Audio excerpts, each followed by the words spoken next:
This article comes from GoNintendo.com, good news site. Yoshiller writes, Zelda, Sonic, and Untitled Goose Game Lego sets make it to LEGO's review process. For those unaware, LEGO has launched the LEGO Ideas Initiative, which allows creators to submit ideas for new LEGO sets.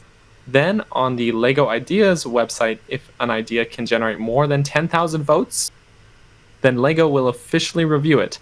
Now that the month of May has begun... The month of May has ended.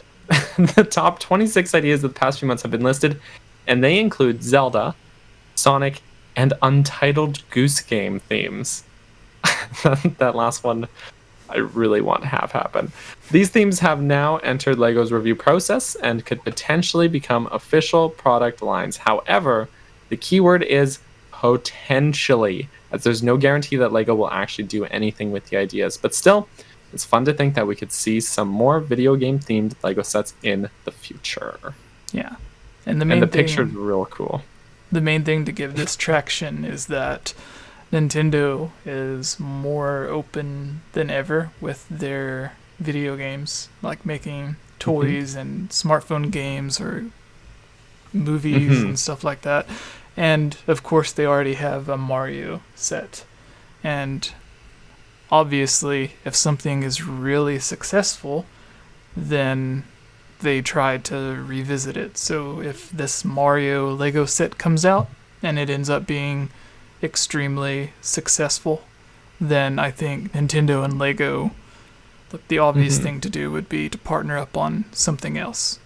Whether it just be different Mario-themed sets or an entirely new franchise. But I think it would be in the cool. chat says the Untitled Goose Amiibo. That's my dream come true. But no, it would be really cool to see some. As a kid, that would have been my dream come true. I loved Lego as a kid. So if there was a Lego Zelda set at that time, I would have probably I don't know, would have never emerged from my house. How would you guys feel about a Lego Mario game or a Lego Zelda game? A lot of people really like the Lego games. The Lego games are fun. I haven't played very many of them. I played the first Lego Star Wars years ago on my friend's PS2, I think. And I never really kept up with them. So, but I remember them being fun enough. So it could be cool. I'm sure there's a lot of younger gamers who would really like that, because they are definitely a little more tooled to that kind of demographic, right? Yeah, I feel like probably doing a Lego game in that aspect would be good, because then you're kind of exposing a younger audience. Because, when you think about it, Legend of Zelda is a good game, but it's not a good game to really, introduce someone to. So you'd be able to see, a younger audience become attached to the characters that we all know and love in a situation where they don't have to feel as, challenged with the puzzles and everything else that Zelda has to offer. Because Spencer's probably the youngest kid I've ever met that's beaten a Legend of Zelda game. It's too much for most kids, and most kids can't get a grasp on it and what they're supposed to be doing. And if I hadn't been playing Zelda for as long as I have been, I wouldn't know what the heck I'm doing. So I think it's a really good way to get people attached to the characters, because then it helps bring that generation into oh, this game's coming out and I know these characters because I played it in Lego, which sounds dumb, but that's just how kids are. Yeah. No, I think it fair. would be an easy way to make a multiplayer Zelda game without having a lot of people complain. Because I think most people would expect any Lego game to be a big multiplayer game, because that's the reason most people play them, is because they're fun multiplayer games.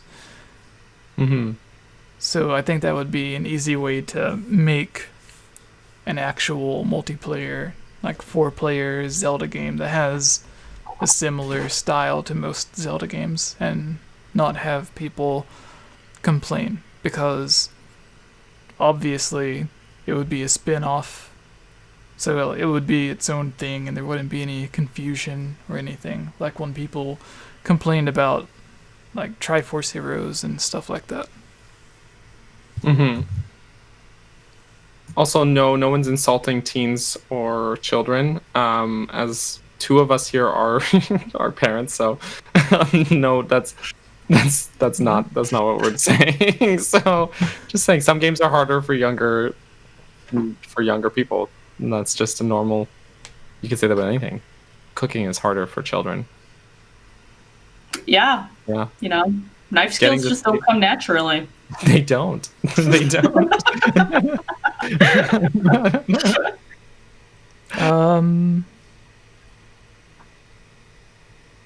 I can't judge though. I love the Lego games. There's like that really big sale that's happening on eShop right now. I definitely bought the Harry Potter Lego games. Oh, did you? Nice. Not ashamed. Not ashamed. No shame. No shame. Get the games you like. Definitely couch co-op that with Gull. It's gonna be great. All right, our next discussion topic is, that's it for now, but a lot of rumors, news, and details are slowly leaking out. So please, stay subscribed and notified, and join our Discord to make sure you stay up to date on all Zelda Breath of the Wild 2 news. And you can find our Zelda podcast, the 𝐓𝐼𝐧𝐬𝐭𝐭𝐞𝐫, here on YouTube and on iTunes, where we have had many guests who have worked on the Zelda series, and have shared a lot of amazing stories about voice acting, such as Patricia Somerset voice acting as Zelda, Mike Drucker on Zelda's writing or translation team, coming up with the jokes in the game, stories behind the names of characters that he created. Please subscribe and let us know your thoughts in the comments below. Thank you. If you are a fan of our Zelda videos like this, Zelda Theories, our Zelda podcast, the 𝐓𝐼𝐧𝐬𝐭𝐴 on iTunes, we would all really appreciate your support at patreon.com/GameOverJesse. That and buying our t-shirts will get you and your YouTube or Twitch a shout out every week on our 𝐓𝐼𝐧𝐬𝐭𝐴. And if you send in a photo of yourself in our Game Over Jesse or 𝐓𝐼𝐧𝐬𝐭𝐴 t-shirt, we can use it for promotion at the end of some of our videos.